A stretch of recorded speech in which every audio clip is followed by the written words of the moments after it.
Hey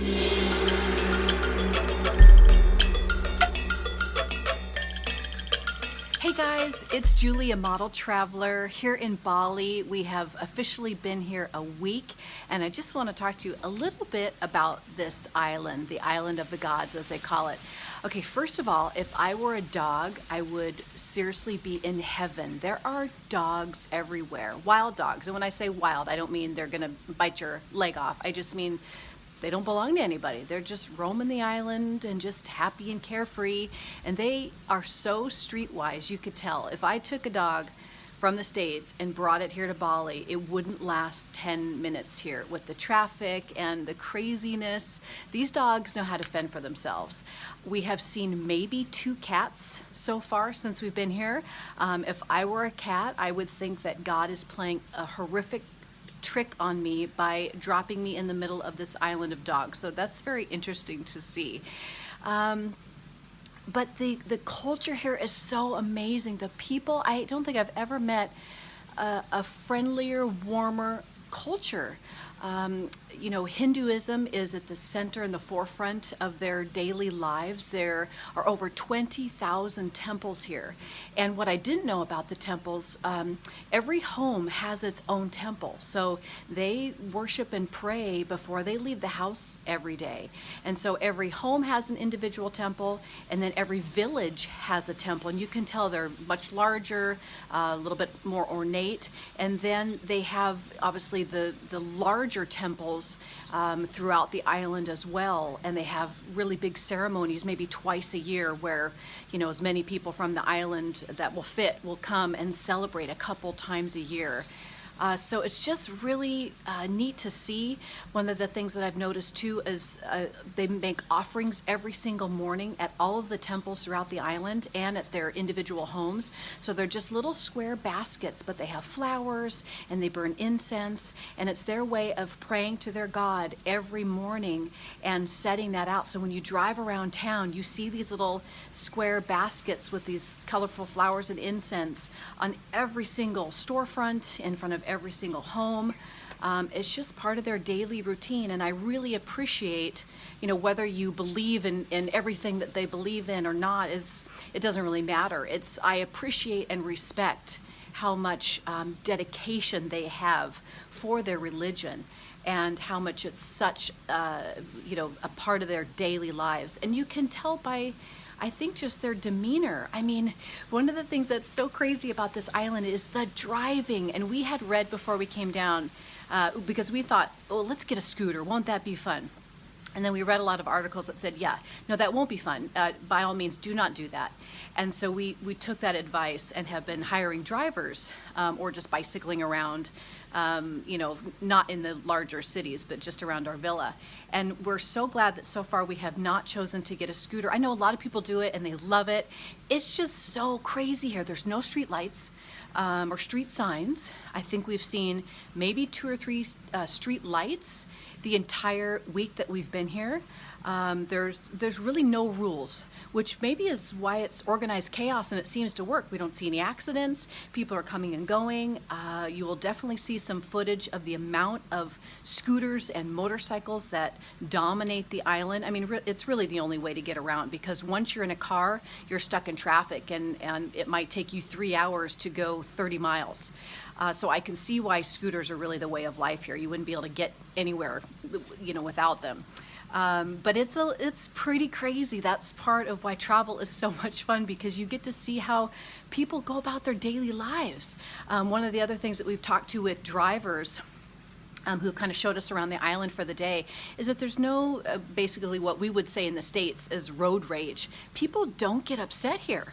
I mean, you hear the horns honking a little bit, but it's not out of frustration or anger. It's simply a little beep on the horn to say, hey, I'm next to you, be careful. You know, or the scooters and the motorcycles are constantly weaving in and out of traffic, and they have babies on them, and, you know, small children that have just been picked up from school, and couples that are riding together. And so the cars are really just letting you know, hey, I'm on your right, I'm on your left, you know, be careful. I'm coming up behind you at a faster speed. But there's no feeling of frustration that they can't seem to move along a little bit faster. They've just surrendered to the fact that they live on this beautiful island, and this is one of the, the downfalls of living someplace where a lot of other people live. And I really, really appreciate that about the culture. I think we could adopt a little bit of that back in the States, don't you?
One of the places you need to see when you come to Bali is Ubud. Ubud just has so much to offer. Of course, they have the famous monkey forest and the famous Ubud market. We took a whitewater rafting trip.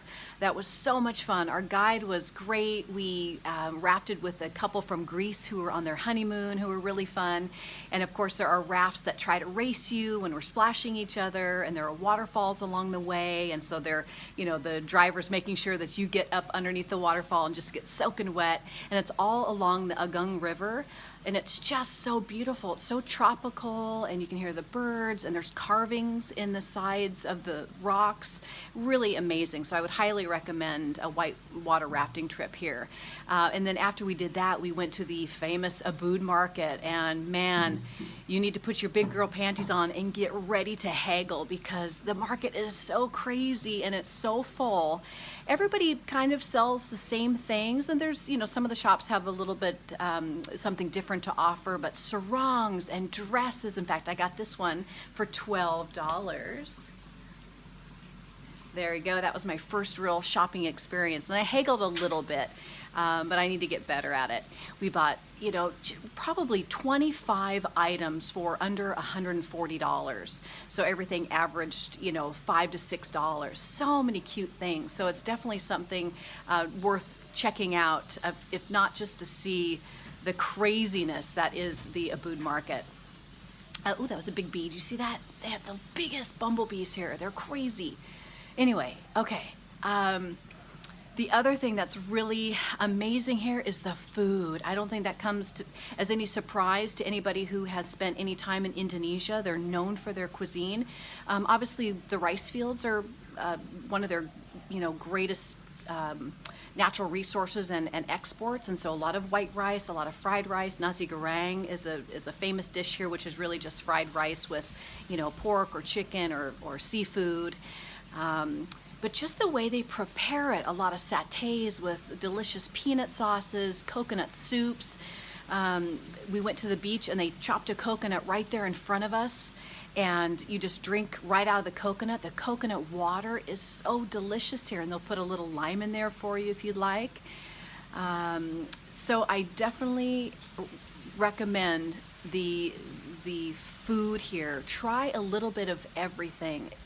They offer Western options as well, but why would you do that? We've seen a McDonald's and a KFC and a Starbucks here, which is unfortunately makes me kind of sad to see that. And they giggle too. They're like, yep, that's the gifts from the Americans. So I guess that's our gift to them. But I prefer to eat the food of the culture where I'm staying. It just makes sense to me. And it's so good here, and the portions are so large, and it's so inexpensive. I mean, a beautiful dish with chicken and rice and vegetables, $3. Bintang, of course, is the famous beer here. It's a really nice light beer. It's fun to sit on the beach and enjoy that. So there's just so many things to do and see.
Today we had the sweetest experience. We were taken to the temple in Uluwatu, and it's a very famous temple, a place of worship. And so when you enter the temple, you need to put on a sarong.